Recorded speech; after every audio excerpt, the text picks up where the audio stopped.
Sometimes it's so hard to just speak. Okay. I was thinking today about what I said yesterday in my video about moments not being special and not feeling the depth and richness of life that I used to. And a part of it I do think is getting older. You know, the world is just naturally less exciting, and I can come to terms with that. But I also think that it has to do with how much content I consume. And I'm not really that much of a doom scroller. I don't like bed rot a lot. I mean, I do scroll Reddit a little bit when I'm just like, maybe for like 10 minutes at a time when I just need to lay down. I'm like, I don't want to do anything. And I'll just scroll for a bit. But I really try to keep it like a maximum like 10-minute intervals or I just start feeling gross. But I still consume content. Like, you know, I go on the Instagram Explore page and I'm just, you know, jumping around from video to video. And people are really funny. Like, don't get me wrong, people are hilarious. But there's just so much content of every kind and like every moment that's ever been experienced by a human you have access to. And like, so today I was sitting on my couch and I heard this like cat outside like howling, like a cat standoff, and I thought, oh, that must be some feral cats, you know, having at it. And I kept going and I was like, wait a minute, that kind of sounds like my cat. And then I went off, I ran outside and she was standing off with a stray in our backyard, and I was like, Brita. And then she just went after, it was like a signal for her. She just went after this cat.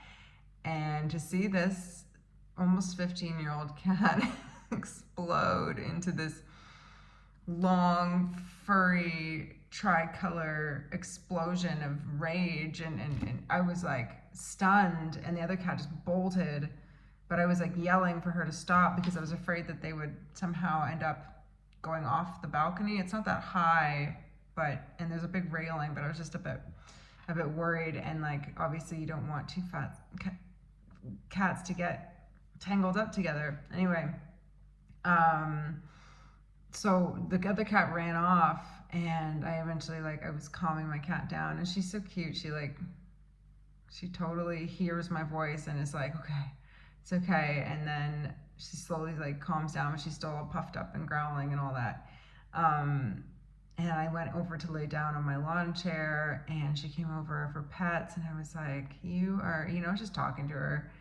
And we went back upstairs, and I was just reflecting on this a little bit more than usual, because normally I would just be like, okay, just another thing happened and move on to the next thing.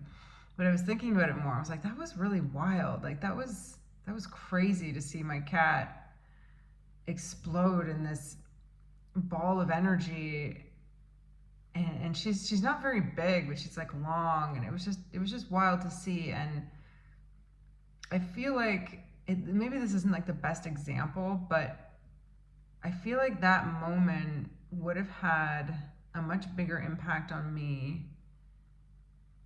And if I wasn't so like stuffed full of content in my brain, like if I hadn't seen like 1,000 things that day already on the internet, like, you know, some whale tipping over a boat, or some tiger running out of the grass, or, you know, some person imitating this person that was like the funniest thing I'd seen in weeks or something. And it's like every day we have these experiences of witnessing something kind of incredible, but there's just so much of it that nothing becomes special anymore. Even the stuff that happens in our own life, it just doesn't have any impact. It's like, okay, that's just another thing among the thousands of things that my brain thinks I've experienced. Like, I really wonder if we look at all this content online, and if,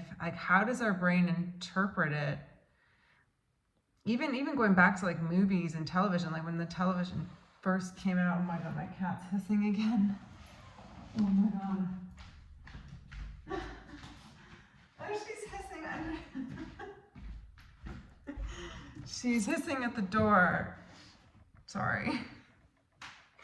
I just wonder how our brain interprets all this stuff. Like, does it interpret it as it's actually happening to us? And it's like our body isn't doing anything, but our brain thinks that we're experiencing all these things all day long, and like, or does it have like a way of filtering out that it knows? Because I read something once that when you have an argument with someone online, like when you're going back and forth with someone, it's actually like you're having an argument with someone in real life. Your brain interprets it as it compartmentalizes it as the same thing, even though it's not happening in the moment. So your stress level goes up the same, your adrenaline, and it has all the same stress impacts. And I'm just thinking, like, what are people doing to themselves all day long, arguing with people on the internet? Like, I used to be really bad for this. I used to argue with people a lot on the internet. I was a very angry person.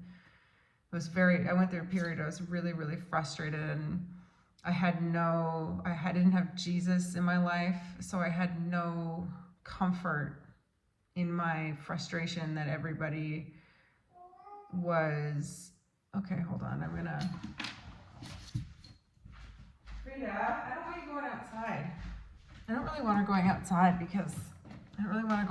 because she's kind of wired up. Anyway, I was just thinking, like, I don't know. This is, what I was saying.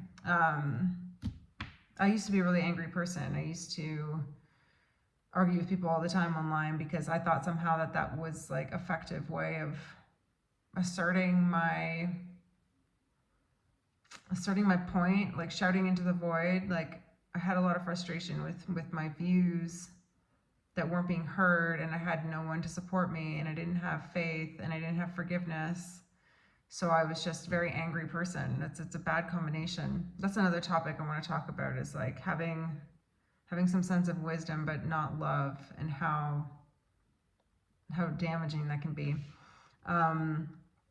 But anyway, I just think about people who like kind of argue with people online all the time, and like it's like you're literally just having 5 different arguments in a day with people, and like the amount of stress that we're putting ourselves through, it's not good. Like, that's not good. So it must sort of reflect in a similar manner, where we're consuming, even if it's like really good content, it just kind of, I think our brains, we're not supposed to be experiencing this much stuff all the time. Like, we're not supposed to be consuming this much information. I don't know what it's doing to us, but I feel like it's, frying our dopamine, but generally it's just making the things that happen in our life like less special, like less like, wow, I can't believe that happened, because how are you amazed anymore? Like, you've seen everything. You've seen the grossest stuff, you've seen the craziest stuff, you've seen the funniest stuff, you've seen it all. So the world has kind of lost its mystery, and on top of it, our attention spans are fried. I know this is just becoming another like the internet sucks rant. I was hoping to like articulate this a little more eloquently and insightfully, but I think it's just kind of the same old story, that the internet is really stealing life from us. We're replacing the connection to the present, the connection to God, the connection to His creation and our part in it, with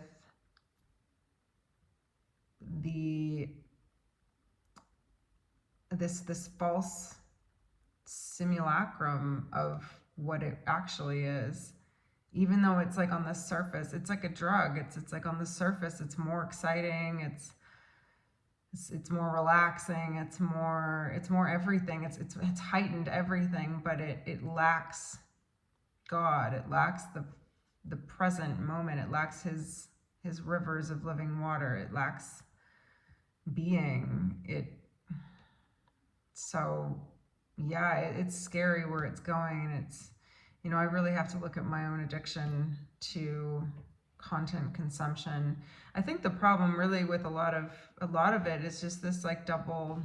It's almost like we've been put in this situation where a lot of people are really really isolated. Like myself, I'm pretty isolated, and some of it is self-imposed, but you know, a lot of it came out of just the way the world went, and our lifestyle choices and my generation, and just the things that we were told to value and how we thought we could make that happen. And I'm sorry, my cat really wants to go out. One sec.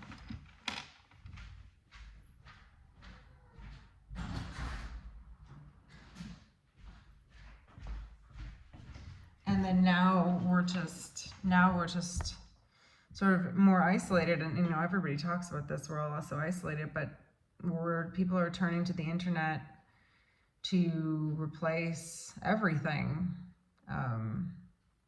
Now we have Chat GPT, you know, coming out to replace people's conversations with God that they're supposed to have.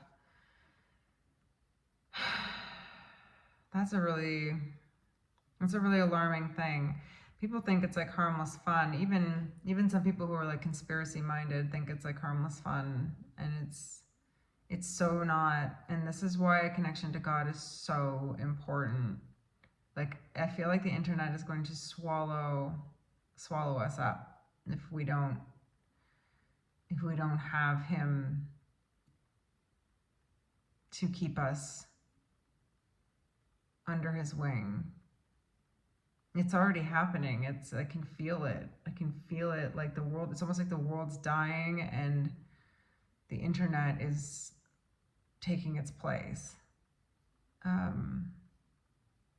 Yeah. And I'm feeding the beast. I'm creating content. I'm on Instagram promoting my art.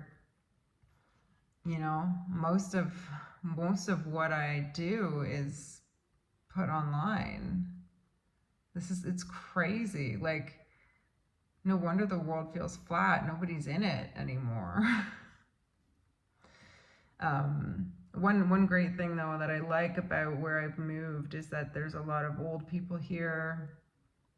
People just sit around and talk, and I want to like learn from that. This was part of like with my first video when I said I need to change the way I'm living. This is definitely part of that. I have to get into the real world more.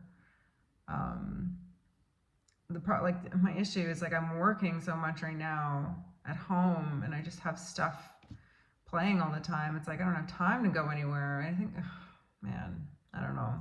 I don't want to leave this on a note of despair, but I really just need to take more time to pray, to connect to God, to get off the computer, to not consume content, take a fast from, man, I haven't not been on the internet like years. Like, I don't know the last time I went a day without the internet. That's really weird. That's really weird to think about.